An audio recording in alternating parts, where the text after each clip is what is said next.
ส่วนมากที่พวกเฮาเรียกว่าสงบ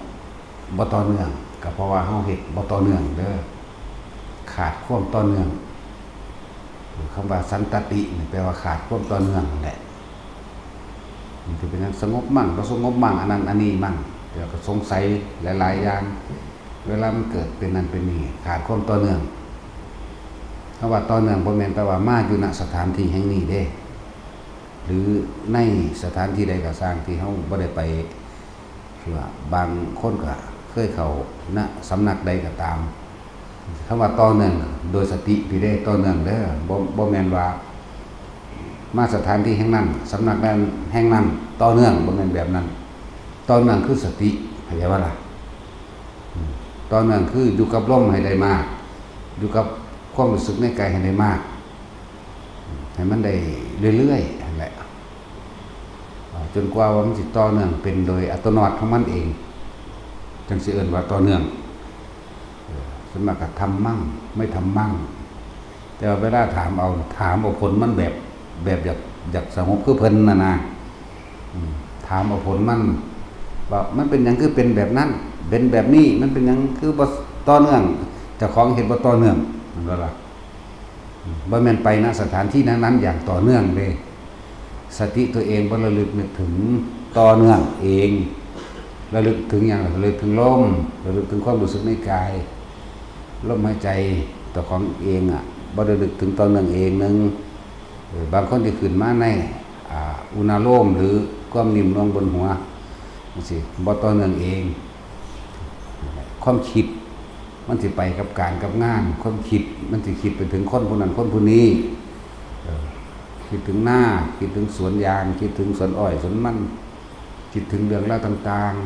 ๆมันเอาความคิดไปคิดถึงบุคคลสัตว์สิ่งของอันอื่นเดินว่าบ่ต่อเนื่องถ้าต่อเนื่องมันก็ต้องอยู่กับลมใดมั่งลมอุณาโลมหรืออุณาโลมหรือบนหัวนิ่มน่วงบนหัวหรือทำกลางระหว่างอกบางคนก็เกิดเย็นเข้าไปในระหว่างท้องสิคือความรู้สึกนี่ต้องต่อเนื่องแต่ว่าอยู่สถานที่ไหนก็ช่างต่อเนื่องเลยทั้งนั้นเพราะขึ้นอยู่กับความคิดถึงของเฮาเองสตินั่นแหละคิดถึงก็เลยอยู่กับสติด้วยความระลึกนึกถึงลมนึกถึงความรู้สึกเย็นๆอยู่ในโพรงจมูกของเองกลางหน้าผากมั่งบนหนังศีรษะมั่งนี่บัดนี้สิมาถามเอาผลแบบให้มันคือเพิ่นเลยบ่ได้เพราะว่าตะของบ่ต่อเนื่องนั่นแหละขาดความต่อเนื่องนี่เน้นย้ำไม่ได้เกี่ยวกับสถานที่ไม่ได้เกี่ยวกับเวลาไม่ได้เกี่ยวกับว่าเหมาะสมหรือไม่เหมาะสมเกี่ยวกับความคิดนึกถึงความรู้สึกในลมหายใจตัวนี้แม้นเฮาสิทำงานอยู่ก็ตามมันก็สามารถนึกถึงความรู้สึกของตัวเองได้เข้าใจบ่ล่ะ สำหรับผู้ที่ฝึกไปในขั้นสองผู้ขั้นหนึ่งกับลมหายใจกับอุณาโลมนั่นแหละมันเฮ็ดได้เบิดอยู่ทุกหม่องกินข้าวก็เฮ็ดได้เด้ล่ะเห็นบ่ล่ะผู้เขาเฮ็ดได้แล้วเขาก็ยืนยันโดยตัวเขาเองว่าเฮ็ดได้เพราะว่าหยังเวลาเขากินข้าวพระฉันข้าวหรือคนกินข้าวความรู้สึกต่างๆหรือความคิดต่างๆมันสิบ่คิดถึงคนอื่นบ่คิดถึงคนนั้นคนนี้บ่คิดถึงสัตว์เลี้ยงบ่คิดถึงเรื่องราวต่างๆบ่คิดถึงต้นไม้ภูเขาเรื่องนั้นเรื่องนี้บ่คิดมันสิอยู่ในปัจจุบันกินในปัจจุบันมันก็ขึ้นมาคือเก่าก็นี่แหละโดยความหมายว่าขึ้นอยู่กับสติอย่างก็ดีมันบ่ล่ะถ้าเวลาใดที่เฮาคิดออกไปความรู้สึกนี่หายทันทีความรู้สึกอุณาโลมความรู้สึกลมหรือความรู้สึกนิ่มนวลบนหัวนั่นน่ะหายเพราะว่าเฮาคิดไปถ้าเฮาคิดไปเฮาก็ปรุงแต่งไปเฮาก็อยากให้เป็นแบบนั้นอยากให้เป็นแบบนี้ความรู้สึกแล้วไปอยู่กับบุคคลสัตว์สิ่งของอันอื่นเข้าใจบ่ล่ะเน้นย้ำถึงบอกว่าบ่ได้เกี่ยวกับการเวลาบ่ได้เกี่ยวกับสถานที่บ่ได้เกี่ยวกับใดๆทั้งสิ้นเพราะว่าเฮาตัวเองบ่นึกถึงลมมันนึกถึงลมมาไหลมันก็ปึ๊บขึ้นมาทันทีโลดพระเวลาฉันเข้าเฮาก็อยู่ในวงในบาทเฮานี่เป็นหยังเพิ่นจังให้ก้มลงในบาทเป็นหยังเพิ่นคือให้เบิ่งซองเบิ่งเถิดเปาะนี่เนาะเป็นหยังเพิ่นจังบ่ให้เงยพุ่นแหงนพี่หรือคุยกันเห็นบ่ล่ะ เดี๋ยวเป็นยังเพิ่นจังบอกว่าจะให้ผ่าตกเด้อจะให้ลูกบวบตกนี่ลูกบวบใจมันตกถ้าตกแสดงว่ามันไปคิดถึงมื้ออื่นแล้วคือเฮาเอาเบิดทุกแบบรอบคอบถ้าพาหะตัวนี้รุดแล้วแสดงว่าบ่อยู่กับเจ้าของจังซี่นะมันก็เป็นเครื่องเตือนเจ้าของมาอันนึงนั่นแหละเพื่อให้อยู่กับตนเองสรุปแล้วคืออยู่ในกายเวทนาจิตเวทนากายเป็นหนึ่งเดียวกันเป็นอันเดียวเป็นเอกะแปลว่าหนึ่งคตาจิตรู้ในความรู้สึกที่เป็นหนึ่งคตารมณ์คือมีจิตอารมณ์ตั้งมั่นที่ความเป็นในความเป็นหนึ่งอยู่แค่นี้มันคือสร้างสมสร้างกำลังแห่งความตั้งมั่นเองกำลังคือบ่คิดมากเมื่อบ่คิดมากแล้วก็มาสร้างสมนี่ไม่ได้เน้นเขาแน่นแล้วดีแล้วตั้งมั่นเริ่มมาตั้งมั่นเมื่อตั้งมั่นพอความเฮาบ่เป็นคนคิดมากบ่สงสัยนั่นนี่เริ่มมาตั้งมั่นเมื่อมันตั้งมั่นต่อเนื่องยาวนานเขายาวนานไปเลยธรรมธรรมก็คือสิ่งทั้งหลายทั้งปวงมีความเกิดขึ้นแล้วก็ดับไปมันการพบคือการเริ่มจากละ คือเขามาหาเฮาถามเรื่องนั้นเรื่องนี้ปั๊บแล้วเขาก็ไปแล้วนี่เฮาก็บ่คิดนำเขาดอกแต่เพิ่นฝึกอีแล้วเด้บัดนี้คนขับรถมันก็ขึ้นปึ๊บรถดับแค่ขึ้นไปนั่งทั้งเบาะรถปึ๊บความคิดเฮาบ่ได้ไปจุดหมายเข้าใจบ่หรือว่าเฮาสิกลับบ้านผู้ใดอยู่อุบลอุดรขอนแก่นก็สร้างสิกลับบ้านเนาะความคิดเฮาบ่ได้อยู่บ้านจะคิดได้ว่าเฮาสิกลับบ้านแต่ว่าเฮาไปคิดถึงบ้านเป็นอนาคตบ่แม่นฟังดีๆเด้อคิดถึงบ้านคืออดีตคือสัญญาแม่นบ่แต่ว่าจุดหมายสิไปบ้านนี่เอาดีๆเด้ละเอียดอยู่เด้สิกลับบ้านได้บุญคิดถึงบ้านแล้วเข้าใจว่าเป็นอนาคตบ่แม่นเป็นอดีตที่มันจำไว้สัญญาจำไว้เห็นบ่ก็มันก็วาดภาพจินตนาการบ้านนั่นแหละสิไปเฮ็ดนั่นสิไปเฮ็ดนี่นั่นอนาคตเกิดล่ะบัดนี้สิไปปัดไปกวาดไปเมียนของนั่นนี่เนาะความรู้สึกมันออกจากกายเพราะว่าจิตมีที่ตั้งไว้ที่บ้านตั้งไว้ตรงสัญญาเข้าใจว่าล่ะตั้งไว้ตรงความจำมันจำภาพบ้านไปบวชไผก็ดีแล้วก็นึกคิดปรุงแต่งนั่นอารมณ์เกิดได้บัดนี้พอใจไหมกับไม่พอใจหรอกนั่นเราพบเกิดแบบนั้นมีคนที่ฝึกเป็นแล้วนะครับรถมันก็เป็นปล่อยตาเฮากับเบิ่งปัจจุบันคือเพ่งไปข้างหน้านี่ถึงจะมองกระจกซ้ายมองกระจกขวามองกระจกมองหลังก็ตามมันก็อยู่ปัจจุบันเหมือนเดิมว่าความคิดทั้งบ่ออกไปหาสัญญาเลยว่าสัญญาก็คืออดีตนั่นเองแล้วเน้นย้ำคำว่าเพชรจังใดสิต่อเนื่องนึกถึงลมบ่อยๆมันก็ต่อเนื่องเองนั่นตัวครับนึกถึงลมคุณอยู่กับลมคุณอยู่กับความรู้สึกแล้วแค่เหลือบตาเบิ่งปลายจมูกมันก็ได้ทั้งตัวอะไรกายเวทนาจิตเวทนากายคำว่าธรรมคือสิ่งทั้งหลายทั้งปวงที่ตาก็มีหน้าที่เห็นเนาะหน้าที่เห็นไหลลงสู่สัญญาจำภาพจำสื่อจำกินจำเสียงนั่นบ่นี่เนี่ยตาเห็นบุคคลสัตว์สิ่งของบุคคลนั่นสื่อวันสังสี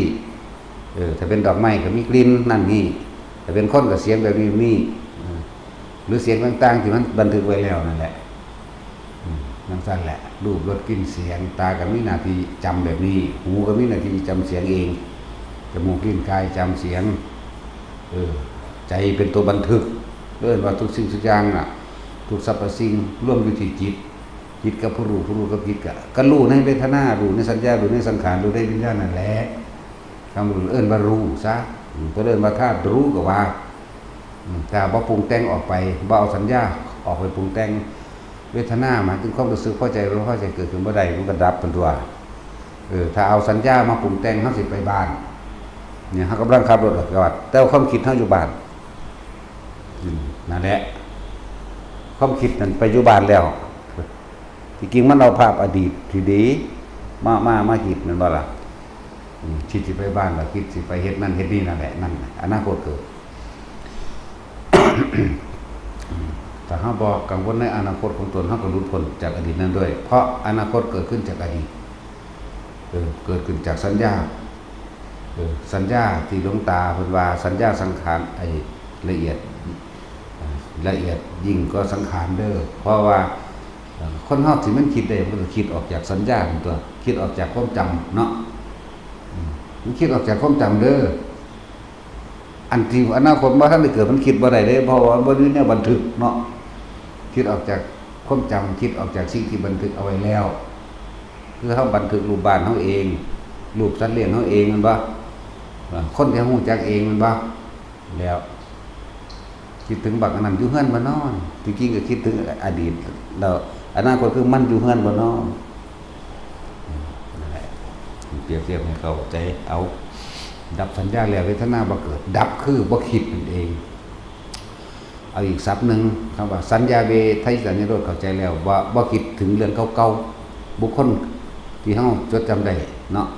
บ่ว่าสิเป็นบุคคลสัตว์สิ่งของหรือว่ากลิ่นนั่นนี่แล้วแต่รูปเป็นกลิ่นเสียงเกิดจากบุคคลสัตว์สิ่งของนั่นแหละแต่ว่าเฮาสิไปหาผู้นั้นเฮาเอาสัญญาเฮาเอาความจำเด็กมาปรุงแต่งว่าสิไปหามันนั่นบ่นั่นแหละบัดนี้ถ้าเฮาบ่คิดเด้เฮาบ่คิดเด้ความรู้สึกเกิดได้อยู่ก็บ่เกิดเรื่องกันว่าดับสังขารหรือว่าความคิดเกิดขึ้นบ่ได้เพราะว่าเฮาบ่คิดเรื่องอีกอย่างนึงว่าสัญญาเวทยิตนิโรธเนาะนั่นแหละเอาอีกศัพท์นึงก็เข้าใจจิเจรุนิจิก็มาแต่ว่าจิตกับผู้รู้กับจิตคือเดียวกันจิตนี่ก็ร่วมในสัญญาอยู่ได้ร่วมในเวทนาร่วมในสังขารและร่วมในวิญญาณจิตนี่ก็อยู่เฉพาะจิตหมายถึงรู้อยู่เฉพาะมันเองบ่คิดนึกปรุงแต่งต่อเหมือนกับความจำบัดนี้มันรู้เอาปู่ย่าตายายของเฮานี่เฮาจำภาพหน้าเฮาจำรูปร่างหน้าตาลักษณะท่าทางแม้กระทั่งเสียงไอแบบนั้นเฮาก็ยังจำได้เนาะแต่ว่าเฮาบ่ปรุงแต่งต่อบัดนี้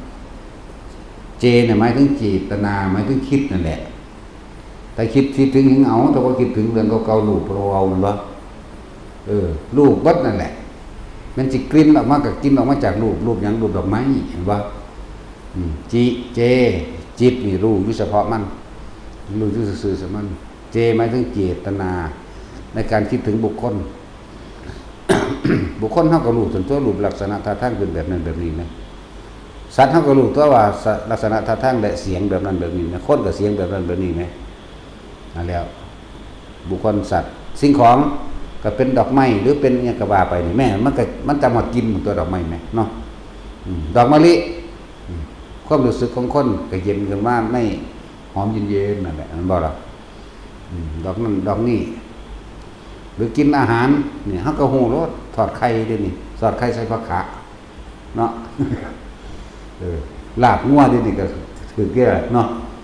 นั่นแหละเรื่องว่าจิเจจิตนี่มันรู้อยู่แล้วมันบันทึกสัญญาไว้แล้วในสัญญานี่แต่บ่คิดเวทนาเกิดบ่ได้แต่บ่คิดกับสังขารก็ถึกดับแล้วเวทนาก็ถึกดับแล้ววิญญาณก็ถึกดับมันก็ดับหมดเลยอะไรเอาตัวใดตัวหนึ่งขึ้นก้อนก็ได้ทั้งเบิดเด้อบ่แม่นมันสิไปเรียงลำดับมันเป็นแบบนั้นจิหมายถึงจิตรู้อยู่อย่างนั้นเจหมายถึงเจตนาในการคิดบ่คิดแล้วรูปก็อยู่เฉพาะรูปแล้วจิเจรุนิถ้าเราไม่คิดถึงเรื่องเก่าๆในบุคคลในสัตว์ในสิ่งของรูปรสกลิ่นเสียงต้องเกิดขึ้นมาได้นิพพานจิตเจตนาไม่คิดรู้ไม่คิดถึงใครเลยนิพพานดับเย็นไม่ใช่ว่าล่ะแล้วคำว่าจิเจรุริก็เลย คิดถึงอนาคตได้อยู่บ่เด้เอาคิดแม้แต่มันคิดได้มันบ่ทันได้มีหยังเกิดขึ้นมันพันยังบันทึกเป็นสัญญาขึ้นมาได้เนาะนั่นแหละเน้นย้ำเด้อเมื่อใดเฮาก็เน้นอยู่ตัวจิตนี่แหละเพราะหลักธรรมทั้งเบิดอยู่ที่จิตนั่นแหละจะได้พยายามอธิบายให้เข้าใจหลายๆแบบหลายๆอย่างหลายๆศัพท์ให้ความหมายให้นัยยะให้ข้อคิดนั่นแหละนัยยะแปลว่าข้อคิดให้ข้อคิดข้อเปรียบข้อเทียบบ่อยๆพวกเขาก็อยู่ในนัยยะนี่แหละถ้าปะทะปรมะมันบ่มาดอกเนาะบ่ฟังอีกมันได้อีกปะทะปรมะ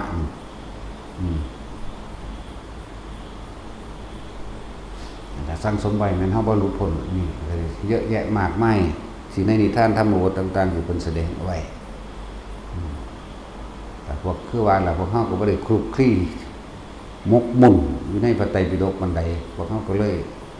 การที่สิฟังสิ่งใดสิ่งหนึ่งเข้าใจเลยทีเดียวมันก็บ่เข้าใจง่ายปานนั้นดอกเนาะใช่แล้วอย่างเช่นที่อธิบายเกี่ยวกับว่าพระพุทธเจ้าเฮาแสดงธรรมจักรกับปวัตตนสูตรหมู่เทพพรหมเทวดาบรรลุอรหันต์18โกฏนั่นบ่บัดนี้ฮู้จักว่าที่มาของการบรรลุอรหันต์มาจากไสอยู่ซื่อๆบรรลุเลยบ่เทวดามีคนส่วนมากมีแต่โอ้ไปสวรรค์เขาบรรลุแต่มันสิเว้าเรื่องสวรรค์บรรลุเนาะดูคือบรรลุง่ายว่ะมันบ่ได้ง่ายเด้ มันเต็มของมันแล้วมันยังเป็นไปได้เต็มหรือว่าเต็มเฮาก็บ่รู้อีกบัดนี้ฉะนั้นจงทำปัจจุบันให้ดีที่สุดเนาะเหมือนเฮาสินิพพานชาตินี้เดี๋ยวนี้ขณะนี้เด้มันเฮาสิบ่เกิดในชาตินี้ขณะนี้เดี๋ยวนี้เด้บ่แม่นไปล่อทำบุญทำทานทำสั่งสมกุศลบารมีต่างๆเกิดขึ้นแล้วสิไปเอาชาติหน้าติบ่ถ้าปัจจุบันณขณะนี้ดีแล้วก็ไม่ต้องวนในอนาคตของตนมันก็จะหลุดพ้นในอดีตไปนั้นด้วยหลุดพ้นไปนำกันเองก็เลยเอ่ยว่าปัจจุบันณขณะมั่งสติมั่งที่เขาจะเอามาเทียบเนาะสติอยู่กับใจอยู่กับลมนี่อยู่กับความรู้สึกหน้าผากอยู่กับหัวมั่งนี่คิดถึงคำว่าสติก็คิดถึงคิดฮอดนั่นแหละคิดฮอดลมหายใจเด้อนั่นเอ่ยว่าสติก็ดีคิดฮอดนุ่งๆหน้าผากเด้ออุณาโลมเด้อนี่นั่นแหละสติก็ดีแปลว่าคิดถึงแปลว่าคิดฮอดซั่นแหละเน้นย้ำถ้าบอกลักคิดเลยลักหลุดพ้นไปเลย ก็ต้องไปคาดกันนี่อันใดว่าจะเอานั่นอันนี้เป็นนั่นเป็นนี่ในภายภาคหน้าดอกไกลเหลือเกินแต่ปัจจุบันดีแล้วบ่ต้องห่วงอนาคตดีเบิดส่วนมากมันห่วงแต่อนาคตแต่ว่าบ่สร้างปัจจุบันเนาะที่พระพุทธเจ้าเฮาแสดงธรรมจักรจบลงพวกเทวดาเทพพรหมเทวดาบรรลุอรหันต์18โกฏบรรลุโสดาบันมีบ่นี่เพิ่นบ่ได้กล่าวไว้เด้นั่นว่าซั่นมีสกิทาคามีบ่มีอนาคามีบ่มีนั่นแหละบัดนี้มนุษย์บรรลุโสดาบันผู้เดียวคือพระอัญญาโกณทัญญะเนาะนั่นแหละบัดนี้มากล่าวถึงนางโสนกุติกัณณะซึ่งเป็นแม่ของพระโสนกุติกัณณะนั่นเองแต่ว่าล่ะนางการีที่จริงซื่อๆเล่านั่นการีแต่ว่าเขาจะคนโบราณฉลาดเด้เพื่อให้เป็นนิมิตหมายว่าเป็นแม่เป็นมารดาของพระโสนกุติกัณณะการีโสนกุติกัณณะ นี่ผู้โดยภาคผู้หญิงแต่ว่าบ่แม่นบรรลุในขณะที่พระพุทธเจ้าแสดงธรรมจบลงหลังจากพระพุทธเจ้าแสดงธรรมจบลงแล้วสาตายคือราติยักษ์โอ้ยคิดฮอดหมู่กูอยู่ไสกูคือบ่เห็นเพราะว่าอันนี้มวตายักษ์นี่คิดฮอดหมู่พอเพิ่นบรรลุโสดาบันเด้ก็เลยคิดถึงหมู่อย่างไวหมู่ไปใส่น้อแต่ว่าหมู่ก็มัวแต่เพิดเพลินเล่นสวนดอกไม้อยู่พุ่นชมสวนดอกไม้นั่นนี่อยู่มันนี่คือแปลกแท้ดอกไม้ทุกชนิดธรรมดามันต้องบานตามฤดูกาลนะบ่ล่ะเบิ่งดอกนั้นดอกกินปาตีดอกมณฑารบดอกแค่ฝอยมื้อนี่เกิดขึ้นได้จังได๋เงือดไปล่ะซั่นล่ะดอกไม้บานผิดฤดูแปลกประหลาดเว้ยเล่นแต่นั้นสวนดอกไม้นั่นแหละ เหมวตายักษ์กับสาตายคือราติยักษ์หมู่กันไปเห็นปุ๊บเหรอหมู่เอ้ยเป็นจังได๋คือว่าไปเห็นอยู่ในวงแห่งการแสดงธรรมของพระพุทธเจ้านั่นบ่ตอนนี้ก็แสดงธรรมปฏิกล่าวถึงความตรงกันนั่งกาลีโสนกุติกัณณะนี่ตามพระราชสมัยตะโบราณตะกี้ผู้ได้สิออกลูกไม่ออกบ้านพ่อเมืองแม่เด้แล้วก็เป็นลูกเสร็จแล้วก็ได้ผัวเศรษฐีอยู่พุ่นล่ะอยู่อุเชนีเมืองอุเชนีเมืองของพระกัจจายนะตะกี้พระกัจจายวันเกิดดอกใช่บ่ล่ะเมืองอุเชนีน่ะ ของพระพุทธเจ้าตรัสแสดงธรรมมื้อเดียวนึงมั้ย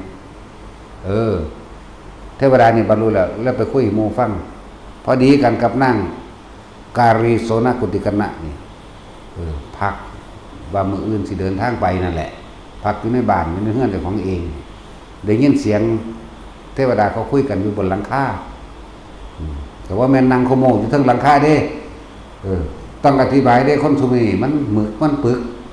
มันยังหนายังโหดเนาะว่าแม่นนางทั้งหลังคายอๆเคียงข้างเด้เขาเปรียบเทียบอยู่บนหลังคาว่าแม่นนางอยู่ทั้งหลังคาดังข้างได้ยินเสียงแว่วลงมาก็เลยตั้งใจฟัง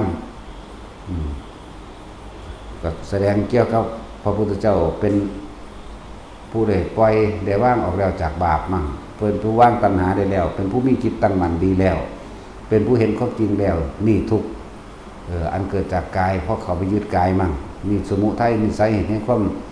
ทุกข์ทั้งหลายอันก่อเกิดมั่งนี่นิโรธนี่มรรคก็แสดงไปนั่งอันนี้ก็เลยบรรลุโสดาบันพร้อมกันกับออกลูกนั่นคือพระโสนกุติกัณณะนั่นเองพร้อมเลิ่นและตั้งชื่อลูกว่ามันเป็นผู้น้อมโสดลงฟังเรียกว่าโสนหรือโสตะมันก็มาจากคำว่าหูนั่นแหละจริงๆว่าหรือแปลว่าฟังนั่นแหละได้ตั้งชื่อลูกว่าจังสั้นนั่นแหละแล้วบ่ได้มาออกลูกอยู่บ้านนั้นอยู่กรุงราชคฤห์นะนั่นแหละก็ได้ผ้า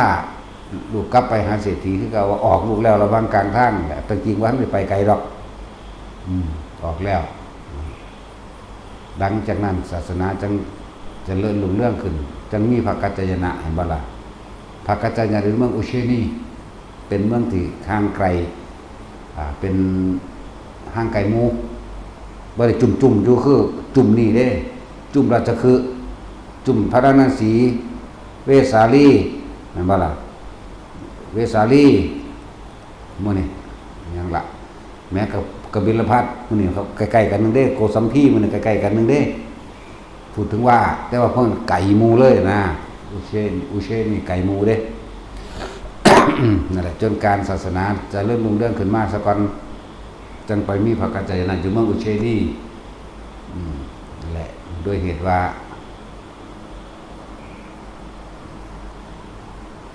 พระกัจจายนะไปอยู่เมืองนั้นก็เผยแผ่แต่ว่ามีภิกษุหน่อยต่อมาพระโสนนี่ใหญ่ขึ้นแล้วบ่สามารถบวชได้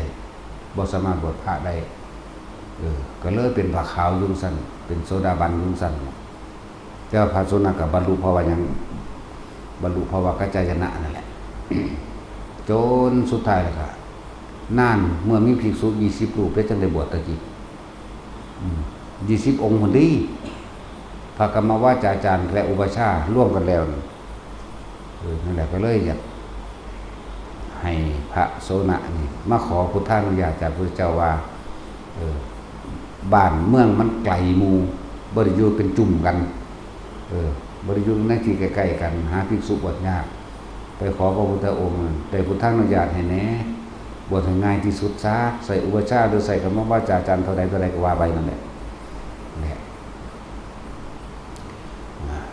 บัดนี้พระโสนนี่บวชเป็นพระแล้วเด้อเพราะว่าอยู่ตั้งแต่บรรลุโสดาบันแต่เป็น7 ขวบใหญ่ขึ้นจนว่าฮอดโสดาสกิทาคาจนมาบวชจึงเป็นอรหันต์เด้แต่เพิ่นอันเป็นอรหันต์แล้วเด้บัดนี้อุปชฌาย์เพิ่นหมายถึงพระกัจจายนะนี่จังทรงพระโสนมาขอพุทธานุญาตก็เลยในคืนนั้นก็เลยได้อยู่รวมกุฏิเดียวกันพระเจ้าจึงเรียกว่ากุฏิกัณณะโสนกุฏิกัณณะได้อยู่กุฏิเดียวกันพุทธเจ้าอนุญาตให้เขาไปคุยกันนั่นแหละบ่แม่นไปนอนเด้ไปคุยกันไปสนทนากันนั่นนี่พุทธเจ้าก็บอกโสนอุปชฌาย์ของเธอสั่งสอนสิ่งใดมั่งเพิ่นก็เลยสวดทำนองสารพันยะแต่ว่าล่ะก็ว่าแม่นสารพันบ้านห้องฮีว่าแม่นแบบนี้เด้ มาวันนี้มาชี้คนว่าแม่นแบบนี้เด้เกวัมไม่สุตังเอกังสัมยังภควานี่แหละเอิ้นว่าสารพันของเพิ่นน่ะเข้าใจว่าล่ะบ่แม่นสารพันอันพวกเฮาอันแข่งกันยามเข้าพรรษาหรืออันวันนั้นวันนี้แรงตั้งกันเด้เข้าใจว่าล่ะมันก็เลยใส่สิ่งที่อุปชฌาย์เพิ่นสอนให้เพิ่นก็แสดงว่าพระพุทธเจ้าฟัง แต่จังคอยเขาเนื้อเรื่องเขาเนื้อเรื่องก็ว่าอุปชาสั่งมาขอพระท่านอนุญาตบ้านเมืองมันห่างไกลกว่าหมู่บ่ได้เป็นที่ชุมชนอาศัยภิกษุหาภิกษุยากในการบวชแล้วคนที่ปรารถนาจะบวชก็มีเยอะอยู่แต่ว่าบ่อาจสามารถแต่นั้นขอพระองค์โปรดพุทธานุญาตแล้วแต่พระองค์สิเมตตาเห็นสมควรเถิดพระเจ้าข้าว่าไป พระโสนะคุยกันกับพระพุทธเจ้าฟังก็พระกับจุกุติแต่ว่าแม่อยู่เมืองอุเชนีได้ยินน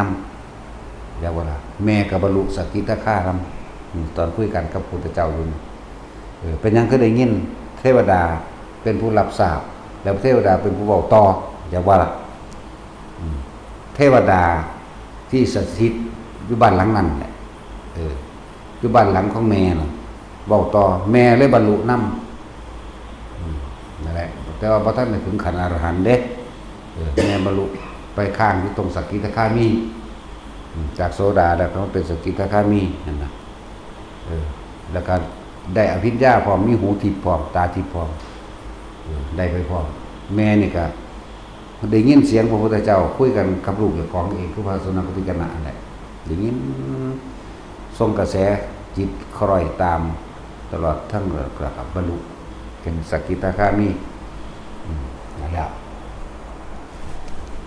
เพราะว่าคอยตามเทวดาเป็นผู้สื่อสารเสียงดิเข้าใจว่าเทวดาได้เป็นผู้เปิดให้ถ้าสิเว้าเรื่องนี้เป็นของละเอียดอยู่เด้ถ้าเฮาฟังดีๆเข้าใจเหตุที่ว่าเป็นหยังเทวดาจังสื่อสารเสียงออกมาได้หรือเปิดให้ได้ยินเสียงได้เรียกว่าเทวดานิมิตเทวตานิมิตให้ได้ยินเสียงนิมิตเสียงให้ได้ยินนั่นแหละ ตอนนั่งกาลีนี่แม่ของพระโสนะนี่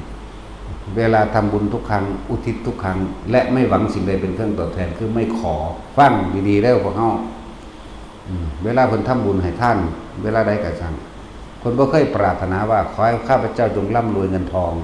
ขอให้ข้าพเจ้าจงมีอายุยืนขอให้ข้าพเจ้าจงถูกหวย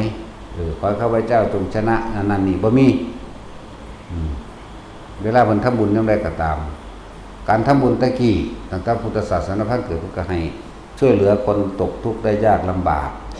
ช่วยเหลือคนแก่หรือให้ความเคารพน้อมน้อมกับผู้มีอายุว่านี่ก็เป็นบุญแล้วความอ่อนน้อมถ่อมตนเป็นมงคลอันสูงสุดอย่างหนึ่งและเพิ่นก็เป็นคนที่มีกตัญญูกับมารดาบิดาตลอดบ่ว่าจะเป็นมารดาพ่อผัวแม่ผัวมารดาบิดาแห่งตนคุณธรรมสำคัญอันสิเป็นเครื่องหนุนทรงการบรรลุธรรมคือกตัญญูเด้อธรรมะพื้นฐานเด้ผู้ใดขาดธรรมะพื้นฐานตัวนี้ก็บ่อาจสามารถเหมือนกันทุกอย่างจะต้องสมบูรณ์บริบูรณ์จึงสิเป็นไปได้นะ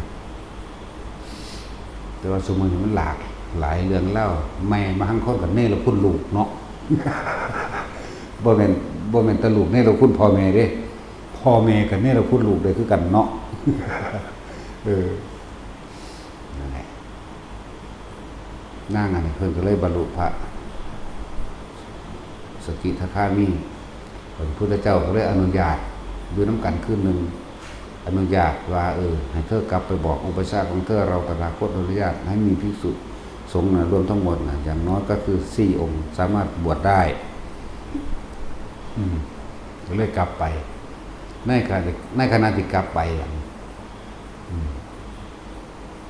ก็มีภิกษุติดตามอยู่เด้3-4 องค์5 องค์อยู่เด้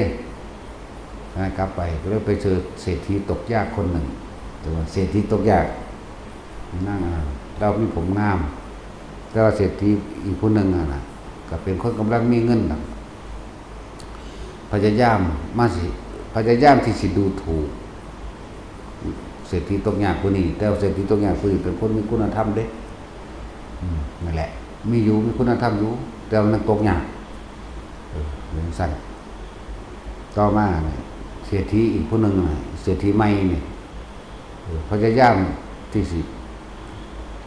รังแกหรือทำให้เสื่อมเสียหรือนินทาเขาเพื่อเกิดเสื่อมเสียดูถูกเขานั่นแหละนินทาเขานั่นแหละนินทาเศรษฐีเก่านี่ ลูกเศรษฐีเก่านี่ตกยากแต่เป็นคนงามพร้อมแล้วก็เป็นผู้มีผมสวยผมสลำสลวยผมยาวอีนั่งนี่นั่งเศรษฐีใหม่นี่ไปทำทากันแหนทำทาไปซื้อผมให้1,000กหาปณะมั่งให้เท่านั้นให้เท่านี้มั่งให้จังได้เขาก็บ่ขายดอกส่วนนั้นเขาบ่ขายแต่ว่าการไปเว้าเสียดสีกระทบกระทั่งเอายุ่งสั้นซุมื้อเอาเงินมาอ้างว่าที่ซื้อผมให้1,000มั่ง2,000 3,000มั่งกหาปณะจังซั่นแล้วก็บ่ขายจักเทื่อต่อมาหมู่คณะของพระโสนกุติกนะเดินทางไปเรื่อยๆพอดีก็บ่ได้บิณฑบาตหมายถึงว่าถึงเวลาที่ต้องบิณฑบาตไปพักข้างใกล้ๆกันนั่นแหละกับบ้านเศรษฐีตกยากอันนี้จะเล่าสื่อว่าเลยลืมชื่อละโมลียังนี่ละเจ้ากับผมนี่แหละโมรียังนั่นแหละชื่อบ่ได้ชื่อเอาเรื่องเล่ามาโหลดเนาะ แล้วก็เป็นคนใจบุญอยู่แล้วต่อมากับมาเห็นพระหาองค์หนึ่งบิณฑบาตไปแต่ก่อนเฮามีเงินแต่ว่าผู้รับทานอันบริสุทธิ์บ่มีแต่ว่าบัดนี้ผู้รับทานอันบริสุทธิ์มีแต่เฮาก็ขาดภัตตาหารที่สิให้ทานเฮ็ดจังได๋น้อนี่ก็เลยมีคนใส่เก่าๆอยู่ดอกคอยอยู่ก็เลยให้แรงไปบอกไปถามว่ายังสิซื้อผมอยู่บอกนะได้อีห่างก็เป็นตาสั่งได้อีห่างก็เลยโอ๊ยซื้อดอกนะเป็นตาสั่งได้อีพี่ปอบแกแน่ใส่เขานั่นจาก1,000กหาปณะบ่ลดลงมาเลยมันก็เว้าใส่หย่อหยันมาเรื่อยล่ะแต่จัก8กหาปณะก็สิเอาอยู่ซั่นตัดสินใจเอาเลยเพราะว่าหยังสิได้ทานสิได้เอาเงินนี่มาซื้ออาหารเพื่อสิใส่บาตรกับหมู่คณะสงฆ์นี่หาองค์นี้ก็เลยนิมนต์พระไว้ก็เลยย่อมตัดผมไปขายให้ตัดผมเป็นตะกี้คนโกนหัวหรือคนผมสั้นสังคมรังเกียจเด้อยากว่าล่ะบ่ได้คือเดี๋ยวนี้เด้เป็นสั้นสุดท้ายก็เลยได้พอตาให้ท่านกับหมู่พระทั้งบนนิมนต์พระเพิ่นไปสันข้างบนบ้านพร้อมพอตาให้ท่านทั้งบนแต่ว่าเพิ่นบ่ได้ออกจากห้องเด้เพิ่นอยากอายอยากอายอยู่ก็ให้หมู่บริวารเพิ่นเองใส่บาตรนั้นนี่ให้รับพรมันมีเบิดเรียบร้อยแล้วผมมันกลับขึ้นมายาวคือเก่านะผมเพิ่นขึ้นมายาวคือเก่าพ่อต่างๆหลังจากนี้แล้วก็หมู่พระโสนก็เดินทางกลับวัดก็เลยไปเว้าเรื่องเล่าให้พระกัจจายนะฟังเป็นอุปชาเรื่องความนี้ก็ได้ไปถึงหูกษัตริย์ของเมืองอุเชนีพระเจ้าอุเชนีนั่นแหละจักชื่อว่าอะไรลืมอีกละอันนี้ก็เลยได้ยินข่าวว่านั่งคนนี้นั่งผมหอมนี่ ว่าน่าอัศจรรย์จริงเนาะมีหญิงเศรษฐีตกยากคนหนึ่งเป็นคนที่มีจิตใจเลื่อมใสและศรัทธามากขายผมตนเอง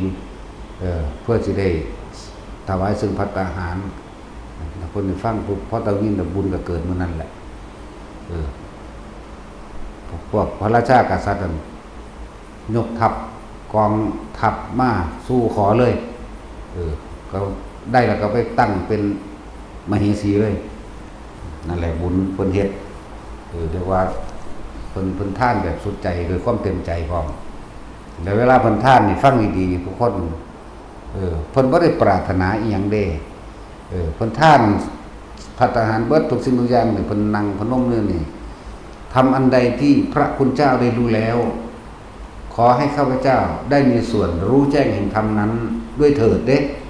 นี่เรียกว่าอธิษฐานตัวนี้แปลว่าตั้งใจมุ่งมั่นสู่จุดหมายด้วยความปรารถนาแห่งตนด้วยความพยายามที่จะกระทำให้เกิดขึ้นกับตนเองเด้บ่แม่นขอเข้าใจบ่นี่บ่แม่นขอนั่นแหละเพิ่นอธิษฐานแบบนี้เพิ่นตั้งใจแบบนี้ขอชาตินี้เป็นชาติสุดท้ายเนี่ยพระคุณเจ้าได้รู้ธรรม เช่นไรเนี่ยขอข้าพเจ้าจงเป็นผู้มีส่วนแห่งธรรมที่พระพุทธเจ้าได้รู้แล้วนี่ได้ตั้งหากได้สิ่งที่เพิ่นปรารถนาคำว่าปรารถนานี่เพิ่นเฮ็ดเอาเองเด้จังว่านี่ด้วยมีทานเป็นเบื้องต้นที่ตั้งแล้วก็ด้วยเห็นทุกข์เห็นโทษต่างๆจึงขอให้เป็นบุคคลผู้มีส่วนแห่งธรรมพระพุทธเจ้าได้รู้ธรรมยิ่งธรรมยิ่งใดขอข้าพเจ้าจงเป็นผู้มีส่วนแห่งพระคุณเจ้าที่ได้รู้ธรรมนั้นๆด้วยเถิดนี่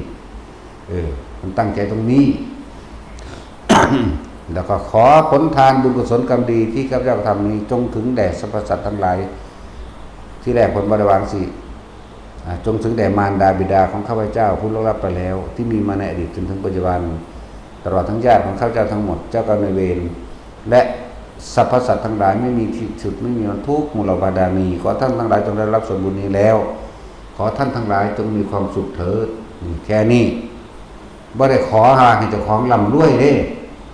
นั่นแหละด้วยบุญกุศลอันนี้ที่อุทิศไปให้ทั้งบิดามารดาให้ทั้งญาติทั้งหมดเจ้ากรรมนายเวรตลอดทั้งสรรพสัตว์เทวดาที่อยู่ในสิงอยู่ใน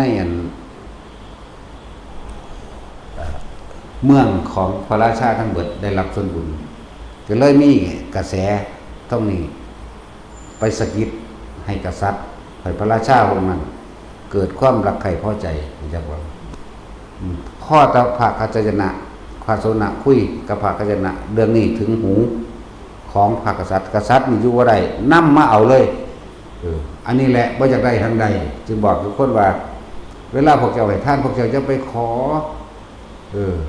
พวกเจ้ามันแค่ว่าทำทานเพิ่มทุกข์ทำบุญเพิ่มบาป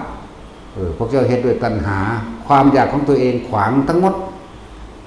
ความอยากของเจ้าของขวางของเองนี่น่ะอยากได้แห่งบ่ได้จะบอกว่าอยากได้แห่งใดตัวของมันยังไงเขาเจ้าว่าอยากได้แต่ว่ามันก็ได้เหมือนกับการล่อค่อยนั่นแหละแต่เฮาล่อสิ่งใดสิ่งหนึ่งด้วยใจจดจ่อความคิดของเฮาสิเร่งรัดเด้เนาะกังวลกะวนกะวายโอ้ยยังได้สิมาเด้เนี่ยโอ้ยยังได้สิได้เด้เนาะนั่นแหละเลยเฮ็ดให้ตัวเองเป็นทุกข์เนาะแต่ผู้ที่บ่ได้แบบนั้นนั่นแหละบัดนี้เทวดาเขามีฤทธิ์เกิดขึ้นพอได้ส่วนบุญส่วนกุศลพระนั่นก็พระอรหันต์ซ้ำของท่านกับท่านแบบเต็มใจมีศรัทธาและกำลังกล้าจนต้องเรียกว่าขายของในกายตัวเองเพื่อจะให้เกิดภัตตาหารท่านนั่นบ่ล่ะสั่นเด้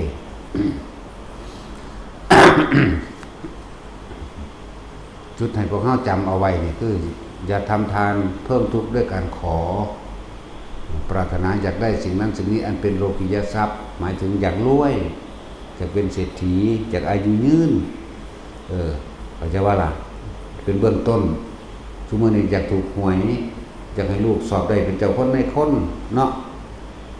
ก็เป็นเด้ก็เป็นเจ้านายเจ้าของเองน่ะแล่นเฮ็ดน้ำมันอยู่นั่นเนาะสั่นล่ะว่านี่คือวิธีเน้นย้ำอยากให้ทุกคนจะไปขอหยังเอาตัณหาไปแลกตัณหามันสิพ้นเหลือจากตัณหาเอาความอยากไปแลกเอาความอยากได้หลายก็เก่ามันก็แบกหนักมันก็หลับมันก็เป็นทุกข์ในกองทุกข์กันในความอยากนั่นแหละหลังจากนั้นพระเจ้าองค์นั้นน่ะในเมืองอุเชนีน่ะก็เดินทางมาสู่ขอรับเพิ่นเข้าไปเกิดกลายเป็นมเหสีเพิ่นได้ต่อบุญหลายกว่าเก่าอีกวันนี้โอ้ยให้ท่านหนักกว่าเก่าอีกแล้วก็หมู่พวกนี่ก็มาเกิดกลายเป็นบริวารกันเองเด้ผู้นั่งพวกนั่งการีโสนะกุติกันนะนี่ตลอดทั้งหมู่ของนั่งโสนีบรรลุอนาคามีไปเลยบัดนี้พวกนี้นั่นแล้วเพราะแต่เรียกว่าเลี้ยงในวังนิมนต์พระมื้อนี้มีพระกัจจนะเป็นประธานสงฆ์แต่ก็มีพระโสนะกุติกันนะแล้วก็ขอให้พระโสนะนั้นแสดงธรรมเดี๋ยวว่าธรรมที่พระคุณเจ้าได้ไปฟังจากพระโอษฐ์ภาคพระศาสดามีอันใดขออาราธนาขอสงเคราะห์อนุเคราะห์กับผู้ขาคนทุกคนอย่างในเถิดขอให้พระคุณเจ้าแสดงธรรมจุดนั้นๆให้แน่ก็แสดงไปพวกนี้บรรลุอนาคามีนั่งกาลีคือแม่ของพระโสนะหรือว่าหมู่ของแม่พระโสนะตลอดทั้ง หลายๆในบริวารพระเจ้านี่แล้วในเมื่อนั้นก็มีการสร้างประล่ำขึ้นเพื่อการแสดงธรรมเกี่ยวกับหมู่ของแม่พระโสนะอีกเด้ซึ่งเป็นเศรษฐีว่าเมื่อนั้นโจร500มันบ่พอ500หรอก500หลายคักคนอื่นงัวญาอันตัว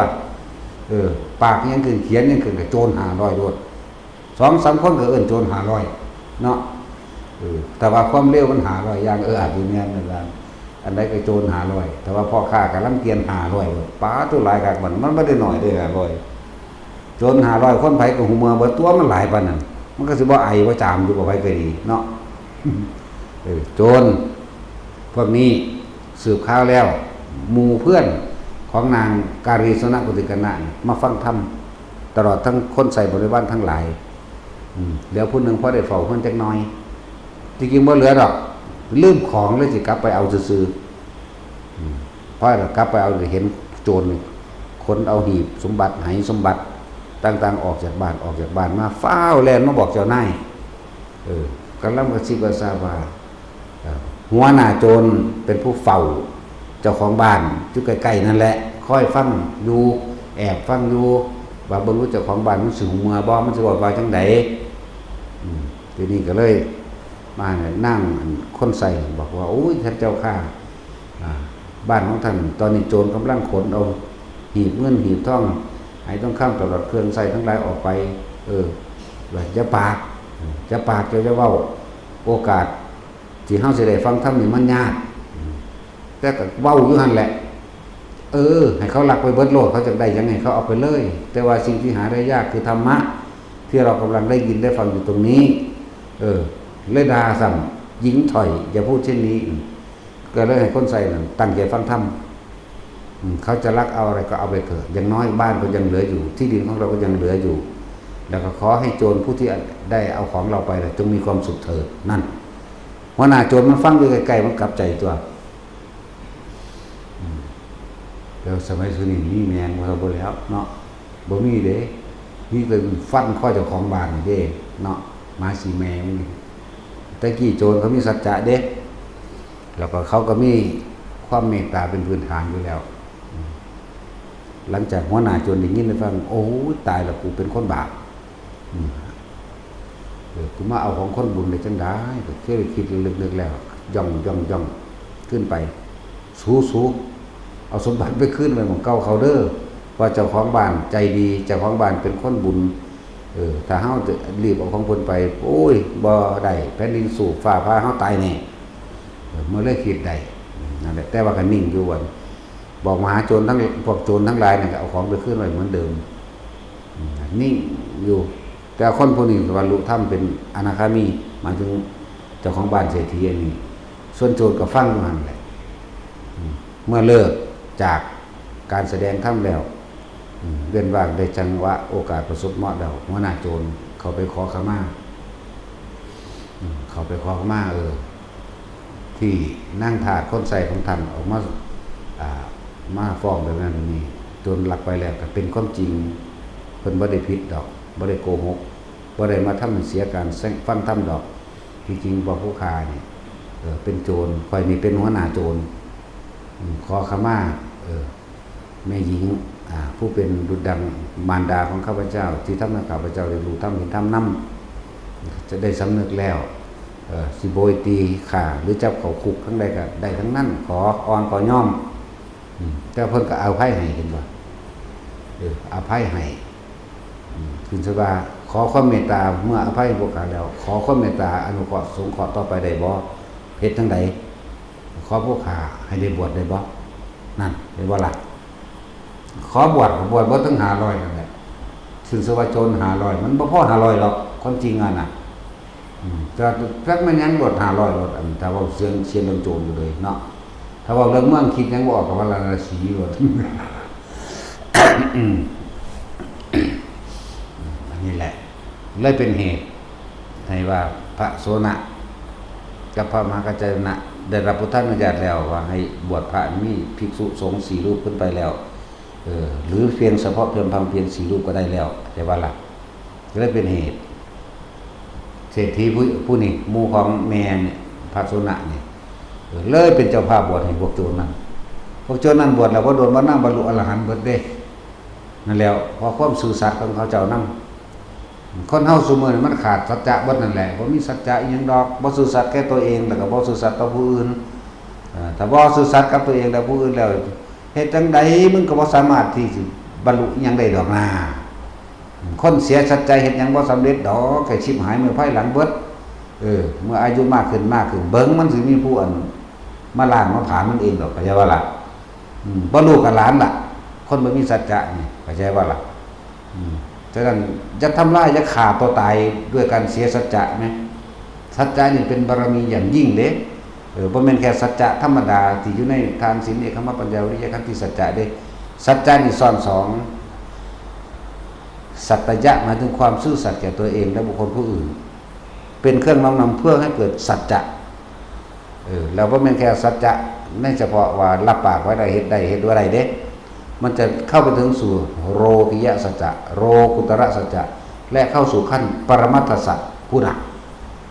มันแม่นของเด่นเด้สิมาเว้าคอรอแค่แลไปก็ดีเนาะมันจะคอรอแค่แลไหมนั่นแหละบ่แม่นสิไปเว้ารับปากไผลอยๆดิคนบางคนมีความหวังเฉพาะลำพังแต่เพียงผู้เดียวแล้วเฮาไปให้ความหวังกับเขานั่นเขาสิตั้งใจรอเด้เขาจะตั้งใจรอโอ้ยเสียสัจจะสั่งเสียใจยังไงแล้วกรรมมันยิ่งไปถูกคนที่มีภูมิจิตภูมิธรรมสูงๆแต่เป็นคนมีสัจจะด้วยไปกันใหญ่เลยทำให้บุคคลผู้นั้นขาดศีลธรรมไปเลยเด่นนั่นแหละขาดศีลธรรมขาดคุณธรรมศีลก็คือตัวไม่ทำร้ายเบียดเบียนให้ผู้ใดผู้หนึ่งชีวิตได้รับศีลแต่ว่านี่มันทำร้ายเขาด้วยนั่นเบียดเบียนด้วยนั่นเห็นในคนล่อมีความหวังมันบ่มันก็มันทำร้ายตัวนั่นน่ะเขาล่อเลยบางคนมีสัจจะล่อเฉพาะคนผู้เดียวก็มีความหมายเดียวก็มีเพราะความหวังทั้งหมดเขามีเฉพาะลำพังเพียงคนเดียวเท่านั้นบาปตัวนั้นเลยตีขึ้นหาเจ้าของบ่มีความซื่อสัตย์กับตนเองเมื่อบ่มีความซื่อสัตย์กับตนเองก็บ่ซื่อสัตย์กับผู้อื่นล่ะนะว่าล่ะคนโกหกที่จะไม่ทำบาปอย่างอื่นไม่มีเด้เห็นบ่คนไม่ซื่อสัตย์น่ะหรือคนโกหกน่ะที่จะไม่ทำกรรมชั่วอย่างอื่นไม่มีเห็นบ่ล่ะเท่านั้นแล้วนั่นแหละคำว่าสัจจะมันสิเป็นมันบ่แม่นสิมาบอกกันเล่นๆลอยๆเว้าหัวๆเด้นั่นแหละแต่ว่าเฮานี่รักษามาตลอดเลยแนวมันมาตลอดเว้าคือเว้าเล่นเด้หัวคือฮ่าๆไปแต่ว่าเอากินจักว่าล่ะ บ่แม่นคนเว้าเอาจริงเอาจังแต่โกหกคนละเรื่องกันเนาะเห็นให้เว้าบ่ม่วนนั่นนี่แล้วก็เว้าหัวๆนั่นนี่เอาจริงเด้บ่ได้เว้าเล่นจักอย่างแล้วก็เรื่องราวต่างๆที่แสดงออกมามีแต่เอาความจริงออกมาคุยออกมาเว้าจังว่าล่ะยังว่าเรื่อยๆบ่ได้ไปอ่านหนังสือบ่ได้ฟังเด้ว่ากลัวของจริงกูเว้าเองนะนั่นแหละจึงเน้นย้ำสัจจะนี่เป็นบารมีอย่างยิ่งอย่างหนึ่งที่จะทำให้เราถึงสัจจะโดยปรมัตถสัจเข้าถึงความจริงโดยปฏิจจสมุปบาทจะบัดโดยละเอียดพร้อมบ่แม่นแค่โลกิยสัจจะความจริงของโลกสัตว์ทั้งหลายที่เว้นไว้แต่เกิดเพราะตัณหาอุปาทานเห็นบ่เพราะความไม่รู้เป็นปัจจัยมาเกิดความคิดนึกต่างๆเรียกว่าสังขารไปเรื่อยๆนั่นแหละมันก็เป็นเหตุให้รู้สัจจะในปฏิจจสมุปบาทสายเกิดและสายดับและที่สุดคือปรมัตถสัจทั้งหมดทั้งสิ้นทั้งปวงรู้แจ้งโลกทั้งเบิดพร้อมเด้มันบ่ธรรมดาเด้อันนี้ซ้ำสิมาบอกตลอดก็เลยยิ่งพวกตัวโดยทั้งบุญทั้งคักบ่ต้องห่วงบ่ถึงแน่นอนโอ้ยธรรมะขั้นพื้นฐานซ้ำนี้บ่ได้มันสิไปบรรลุอีหยังมันสิตกต่ำพูดสิ่งใดแล้วก็ทำไม่ได้ต้องเวียนว่ายตายเกิดกลับมาแก้เอาใจว่านี่มันบ่ธรรมดาเด้ต้องเวียนเข้ามากลับมาแก้แม้นว่าจะเคยพูดรับปากรับคำตกปากตกคำกับบุคคลผู้นั้นเอาไว้แล้วแต่บุคคลผู้ที่ตกปากเขาพลาดแล้วแต่ก็ต้องมาแก้เรื่องราวให้เขาอย่าบ่นเรื่องราวที่มันขังค่าไว้คนผู้ที่ต้องกลับมาแก้ใหม่เด้มึงก็เที่ยวเวียนว่าตายเกิดอยู่หั่นแล้วก็สร้างหิแมงแล้วเนาะ เฮาเน้นแล้วเน้นอีกอยู่ยังก็ดีเด้อก็อยู่หั่นแล้วธรรมดาบ่เนาะบริพารเป็นของละเอียดบริสุทธิ์เด้บ่มีหยังตกค้างเห็นว่าล่ะสั่นนั่นแหละธรรมะขั้นพื้นฐานกตัญญูและสัจจะเห็นบ่นี่สั่นตัวคนนี้เราคนมันสิบรรลุหยังเดี๋ยวนี้มันว่าสั่นแล้วก็คนมีสัจจะพี่เด้มันยังสิเป็นไปได้แต่ว่าเน้นย้ำแต่ละคนเด้อถ้าเฮ็ดหยังบ่ได้อย่าปากอย่าเว้าดีกว่าบ่ได้ก็ว่าบ่ได้โลดบ่ฮู้ก็ว่าบ่ฮู้โลดเนาะอย่าเดาไปจะคาดคะเนเห็นบ่หลวงพ่อเล่นจำกันหยังเด้ค่าโดยประมาณนี่หลวงพ่อบ่เอาเด้ประมาณทั้งสิหยุดโดดเด้บ่ให้เอาเด้ค่าโดยประมาณเอาเป๊ะเรียกว่าล่ะเอาเป๊ะๆประมาณ50คนนี่แหละก็บ่เอาเด้ห้ามันเสีย47ก็มีเนาะหรือ53คนก็มีมันประมาณ50นี่ค่าโดยประมาณโลกมันใส่การคาดคะเนโดนเดาเนาะเหตุผลต่างๆของโลกแต่ทำบ่ให้มีเด้เป๊ะๆเลยคือหลวงตาเราเทศเมื่อกี้นี่เท่าไหร่หมายถึงคนถามเวลาประมาณ1ชั่วโมงนี่ปัวทันทีเรียกว่าล่ะถึงตีปากโลดบ่แม่นเพิ่นสั่งเด้เพิ่นฝึกให้คนคนนั้นมีสัจจะฝึกให้ซื่อสัตย์กับตัวเองแล้วก็ให้ถึงความจริงเข้าใจว่าล่ะตอนนี้เฮาผูกขาดคักคืออย่างนี้ตัวเทศเมื่อกี้เท่าไหร่1ชั่วโมง35นาทีครับ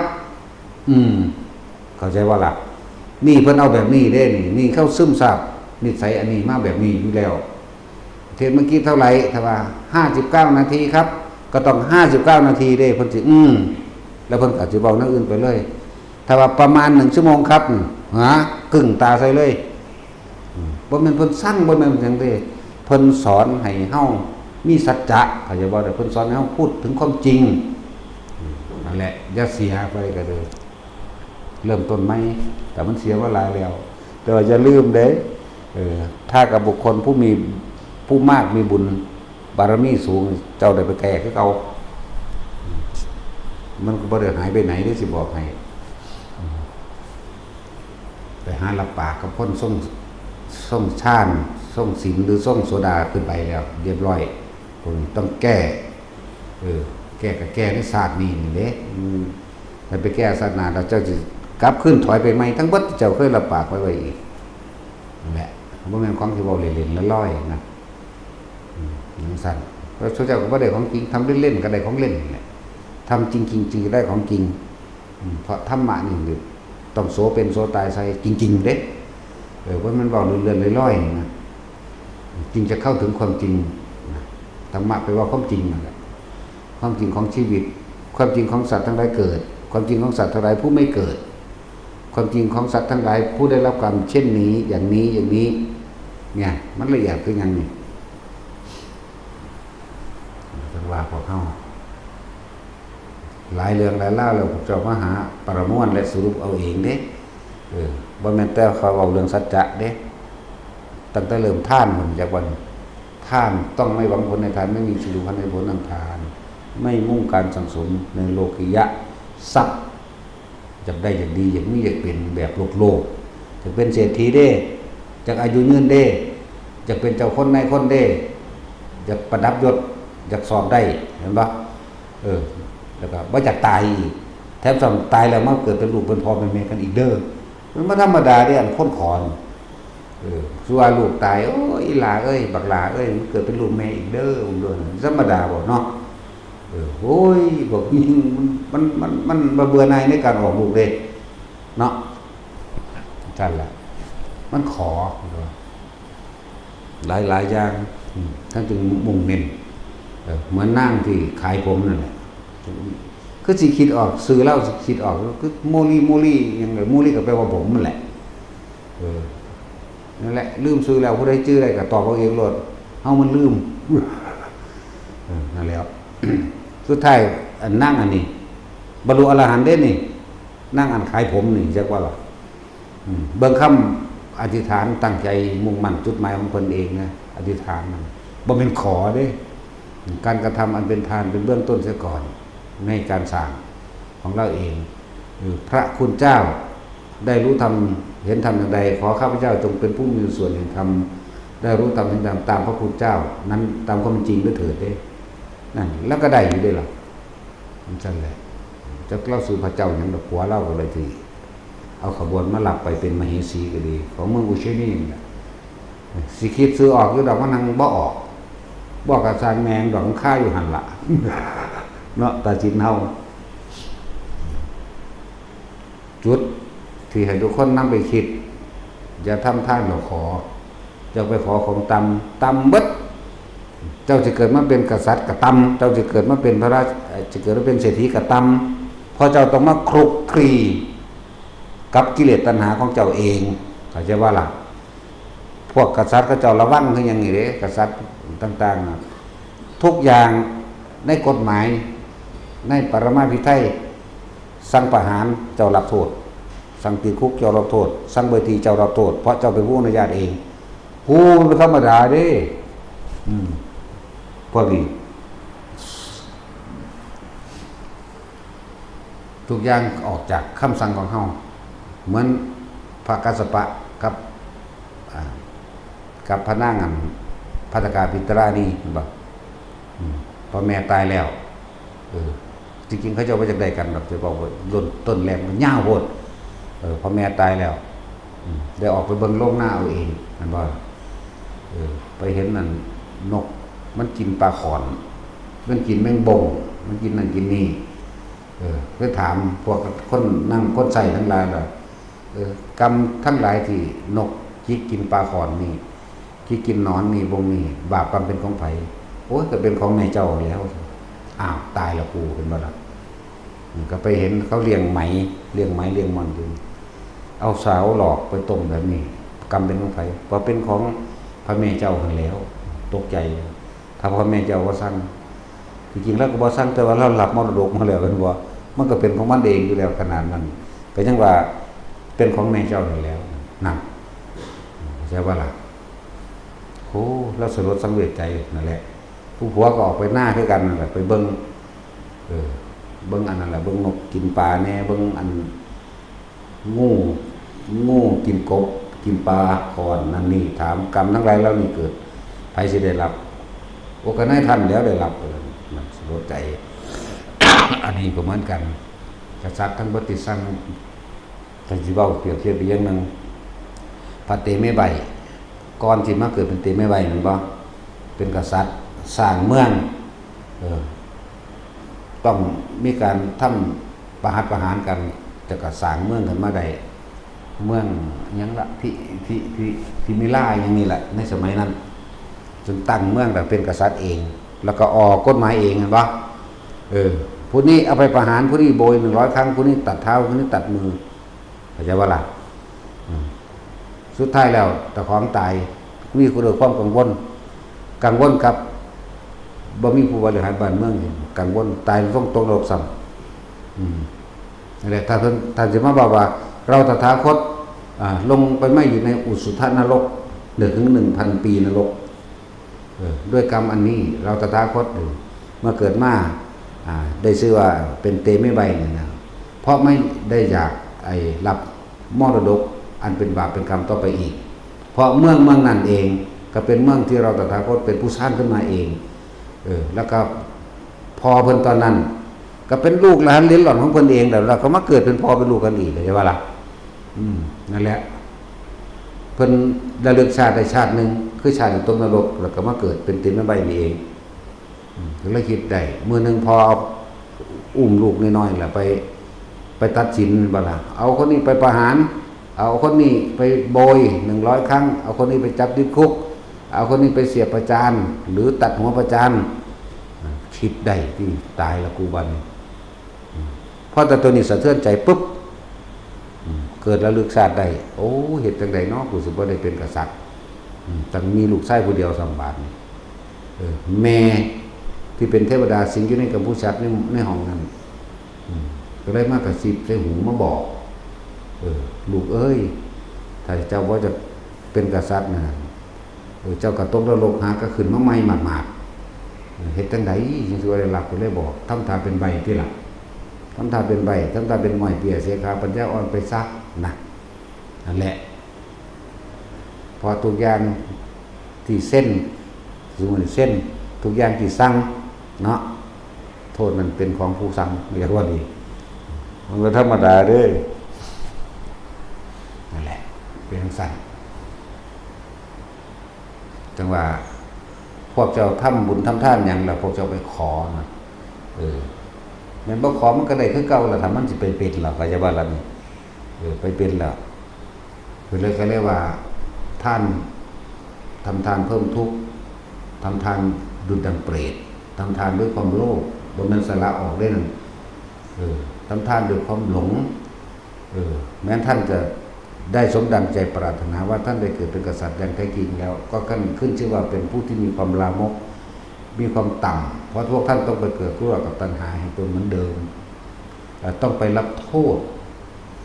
กับตัณหาที่พวกท่านเองทั้งหลายสร้างขึ้นมาเด้ ได้เป็นกษัตริย์ก็ยังว่านี่แล้วนั่นบ่เจ้ารู้สึกว่ายิ่งใหญ่อลังการอยู่ท่านแต่คำสั่งทุกอย่างหรือการทำโทษทุกอย่างท่านต้องรับเองมันสั่งได้บัดแล้วเลื่อนว่าอย่าเอาท่านไปแลกของตำมันเจ้าได้เกิดเป็นเศรษฐีเจ้าก็ต้องมาคุกขี้ตีลั่นฟันแท่งกันต่อสู้กันแย่งชิงกันหากันคือเก่าเนาะตำจุดละตำบ่ล่ะชาติต้องว่าตกนรกก็มีตกนรกเป็นกลับยามใดมันสิได้เป็นคนอีกเป็นยากคักกระดอเป็นคนไหมมนุษย์ตอนนี้น่ะ 7,000 ล้าน 7,200 ล้านคนนับได้ในทะเบียนโลกในทะเบียนแต่ละประเทศนี่บ่ล่ะถึงแม้จะตกสำรวจก็สั่งมันแล้วเฮามาเทียบเบิ่งปวกเฉพาะอยู่ในตาดเข่งเฮานี่หลายกว่ามนุษย์แล้วจักบ่นี่คือเอาเจาะเดียวอยู่นำเฮานี่นึงเด้เอาเนื้อที่เอาเจาะเดียวเฉพาะปวกโพ่นเดียวจอมปวกจอมเดียวเท่านั้นมากยิ่งกว่ามนุษย์ทั้งโลกแล้วก็ปวกทั้งหมดในโลกนี่มีเท่าไหร่จะให้เทียบว่าการเกิดเป็นคนมันยากหรือมันง่ายอย่างหนึ่งแล้วปวกกับคนน่ะอันใดมันหลายมันน้อยกว่ากันถ้าเราจะเปรียบแล้วดูแต่ว่าขนโคกับเขาโคปวกทั้งโลกนี่ดูแต่ว่าขนโคส่วนมนุษย์เกิดมาเท่ากับเขาโคแค่2เขาคน2คนกับนับบ่ได้นั่นใช่ป่ะล่ะนั่นแล้วเราสิเว้าบ่บอกดีกว่าขนงัวมีเท่าใดว่าเฮาก็บ่ได้นับคือกันเฮาสิเว้าตามตำราแต่อันใดบ่แน่ใจเฮาบ่เว้าเด้เพราะว่าเฮาบ่ได้นับขนงัวแนวอื่นเฮานับอยู่จังอันตีนไอ้กิ้งกือนี่เฮานับอยู่กิ้งกือมีกี่เท้านี่เฮานับอยู่ขี้เข็บมีจักเท้าเฮาก็นับแมงงอดแมงนั่นเฮานับเบิดแต่มันบ่ได้นับต้องขนงัวขนควายละหามื้อนี้เช่นผมคนเฮาก็บ่ได้นับคือกันแต่ว่าเฮาบอกนำพระพุทธเจ้าอย่าบ่ล่ะมีเท่าใดตัดสินเขาบอกวิเรตกิเนาะบ่บอกหรอกจะไปเถียงกันเพราะว่าข่อยก็บ่ได้นับคือกันแต่ว่ากระดูกคนข่อยนับอยู่กระดูกชิ้นเนื้อเส้นเอ็นนับอยู่แต่ผมบ่ได้นับเว้านำเพิ่นเลยข้านนับเอาบ่ได้นับมาตัดหัวแล้วก็มาค่อยๆนับมั้ยเอาตัดสินว่าเนาะ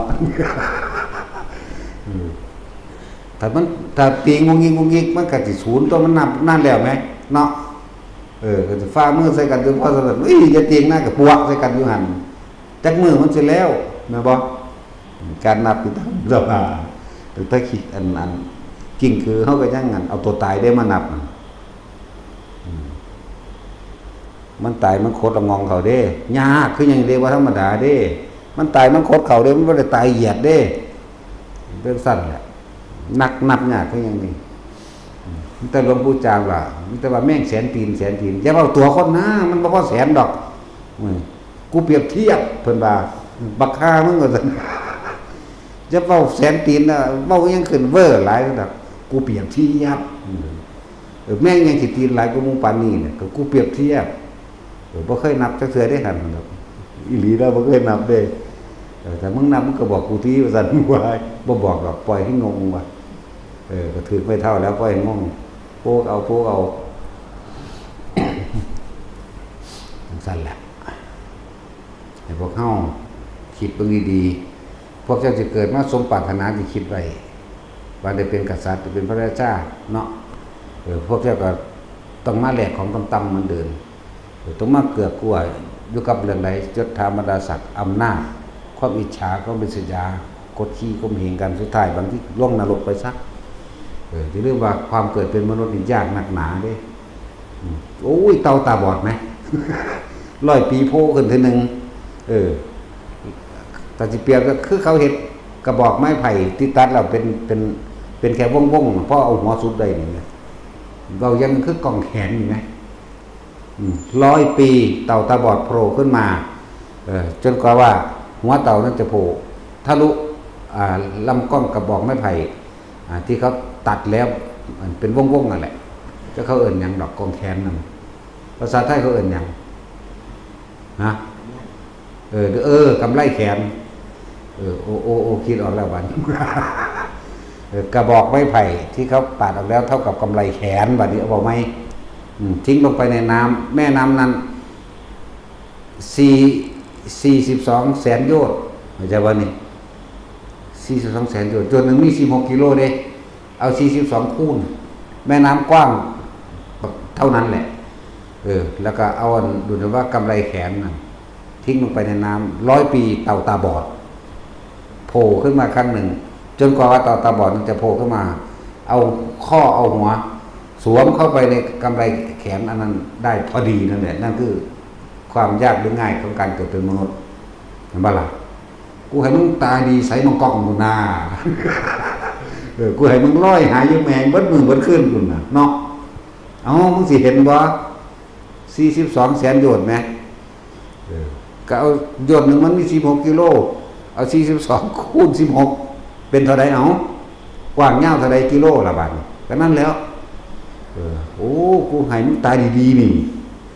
กูบ่หาแต่ให้มึงตาบอดหรอกนะ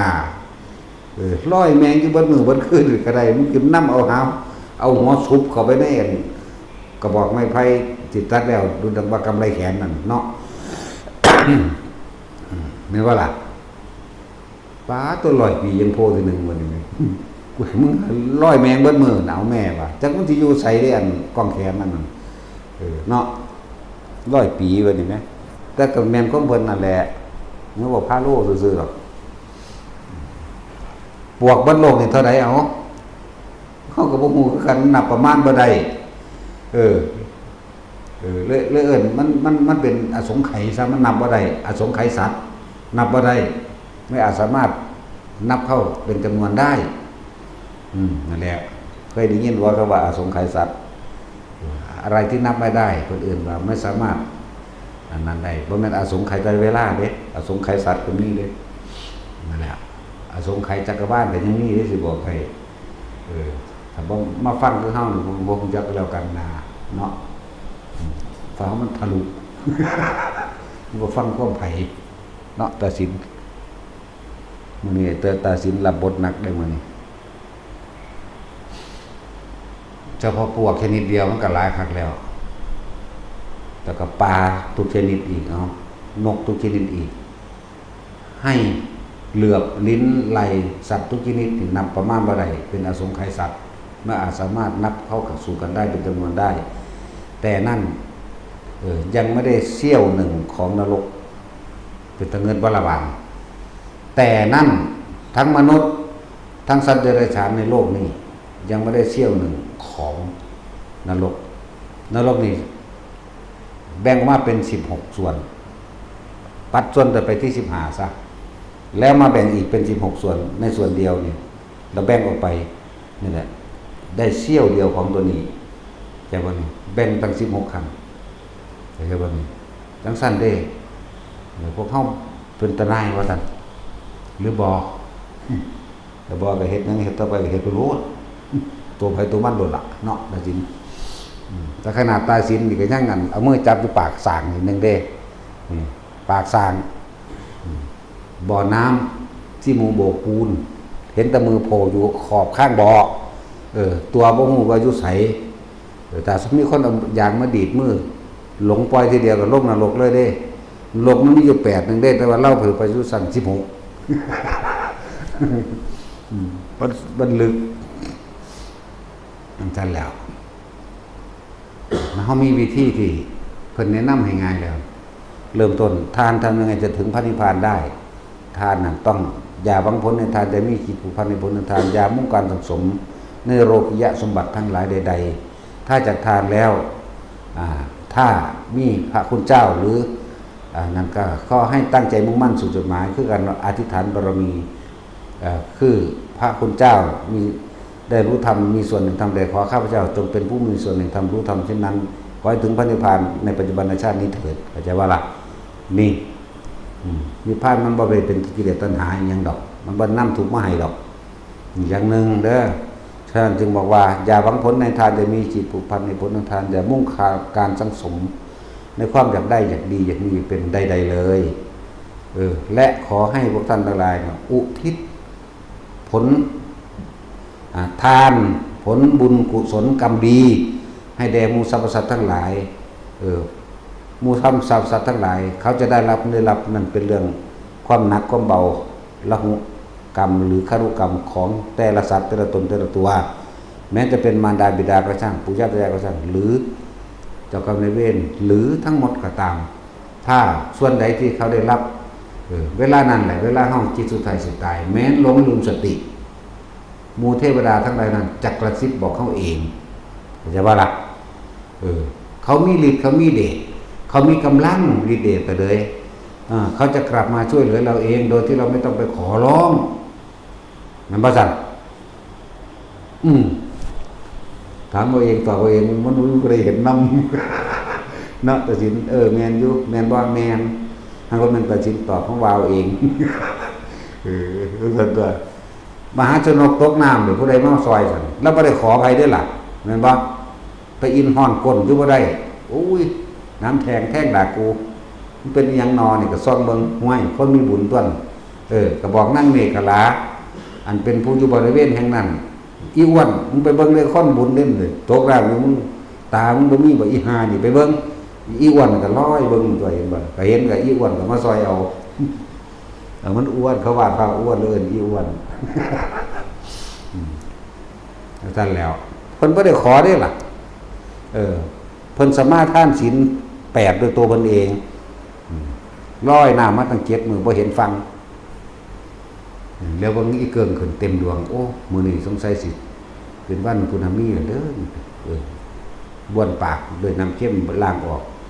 ตั้งจิตสมาทานเจตนาด้วยการรักษาสิ่งแปลกของตัวเองก็ทั้งสั่นแล้วก็ลอยสลบไปมั่งนั้นระหว่างกลางดึกขึ้นมาอีอ้วนก็ลอยมากเลยว่ามันลอยหลอกทะเลอยู่แล้วเป็นเขตรักษาของมันหรือเป็นบริเวณอาณาเขตของมันเองมาหักโอ้ยมึงมาโง่แท้มึงลอยน้ำอย่างอยู่ดีมึงก็ลอยไปซื่อมึงก็ตายเป้าซื่อๆนี่ล่ะเนี่ยไปวางให้เพิ่นก็ฟาดขึ้นตัวห้วยอีหานี่มึงสิหนีก็หนีได้อีอ้วนที่จริงบ่ได้เว้าซั่นดอกหรือจักสิเว้าก็บ่แน่แต่เฮานี่เว้าห้วยอีหานี่มึงสิหนีจากนี่ก็หนีได้อีอ้วนอยู่แล้วแต่ว่าสิมีตุ่มที่มันบ้านหลวงไงอยู่ปากมันโลหูแล้วมันเว้าดูเนาะนั่นแหละเขาบ่ได้ขอได้ล่ะมาเองอย่างว่าล่ะมาเองด้วยวิธีใดในทั้งเวลาเพิ่นท่านเพิ่นก็บ่ได้หวังผลในท่านบ่มีจิตพันธ์ในบุญท่านอีหยังบ่ได้จะเป็นนั่นเป็นนี่ดอกมีจิตใจเดียวมุ่งมั่นสู่พระนิพพานนั่นแหละจะว่าล่ะมันสั้น มาเองพวกเฮาก็จำเทคนิคมันไว้เนี่ยนะเว้ยคนที่ท่านโดยบ่ปรารถนาผลคืออยากร่ำอยากรวยเองจิตมันเป็นกลางเด้จะว่าล่ะกลางมันต้องบ่คิดถึงก่อนเงินก่อนทองว่าอยากรวยแม่นบ่มันต้องบ่คิดถึงอำนาจหรือยศถาบรรดาศักดิ์แม่นบ่มันก็อยู่เป็นกลางคนที่ท่านแบบนี้เป็นนั่นน่ะเมื่อแตกกายทำลายขันธ์ตายแม้นว่าบางครั้งบางคนอาจจะกังวลในความเจ็บปวดนำเวลามันป่วยมันเจ็บก็มีแต่ว่าสิมีเสียงกระซิบเวลาจิตออกจากร่างจะว่านี่คือว่ากิจถึงถ้ำที่ท่านใดท่านแม่พวกเจ้าสิมาอดอวยยังกับความแบบกายนี่เพศจังได๋มันก็ตายมันทุกศาสตร์ปึ๊บขึ้นมาทันทีปึ๋งไปเลยเป็นพรหมโลกสันแรก นี่ว่าโดยพื้นฐานว่าโดยมาตรฐานพื้นฐานก็ไปสู่พรหมชั้นแรกสามารถต่อข้างบนได้จะว่าละบัดนี่แหละทานอย่างนี้เรียกว่าทานให้ถึงพระนิพพานเพราะไม่หวังผลในทานไม่มีจิตอุปาทในผลในทานไม่มุ่งการสังสมในโลกิยะสมบัติใดๆทั้งสิ้นมุ่งตรงสู่อริยสมบัติอย่างเดียวคือการไม่กลับมาทำร้ายเบียดเบียนใครอีกจิตเป็นกลางถ้าตายจากพรหมปริสชากับไปปรโมหิตากับไปมหาพรหมาปริตภาอาภัสสลักไหลขึ้นข้างบนไปเลยจนอนาคามีเข้าอรหันต์ไปเลยตัวแต่ว่าหลักจังสั้นอันนี้ซุมือนี่จักมันหยังขอถึงแต่เลขโอ้ยขอให้เทวดาซอยเนาะเทวดาหิมแหงเลยมาซอยผู้ใดเลยเจ้าของบ่มีบุญพ่อไหมเนาะตัณหาเจ้าของเต็มด้วยนี่ที่อุทิศบุญกับอุทิศบ่ได้ขี้ที่ฮอดบุญไหมยังดึงบุญมาแลกของอีกอยู่ไหมคนเฮามันเห็นยังห่วงแต่ผลประโยชน์ของเจ้าของเนาะสมน้ำหน้าเนาะแต่จริงห่วงแต่ผลประโยชน์ย่านก็บ่ได้ก็แบกทุกข์อยู่หั่นแล้วนั่นแหละแต่คนท่านแบบนี้เป็นต้องฟังธรรมต้องเข้าใจธรรมะต้องเข้าใจสิ่งที่เพิ่นอธิบายแม่นบ่แล้วก็เป็นผู้ตั้งใจในการฟังอริยสัจสี่และก็เป็นผู้รู้แจ้งแทงตลอดในปฏิจจสมุปบาทรู้แจ้งตลอดในความหมายเป็นอย่างดีเข้าใจว่าล่ะจังซี่แหละมันจังสิเป็นไปได้ตั้งใจมุ่งมั่นสู่จุดหมายเดียวโลดชาตินี้นิพพานอย่างเดียวจะไปขออย่างอีกจะไปเป็นอย่างอีกถึงบ่ถึงยังว่ากันเมื่อหวังสูงก็ตกสูงตัวหวังใดคือนิพพานในชาตินี้ถ้ามันบ่ถึงก็ตกสูงคือเก่าบ่ล่ะนั่นแล้วจังซั่นแหละเอาสบายท่าน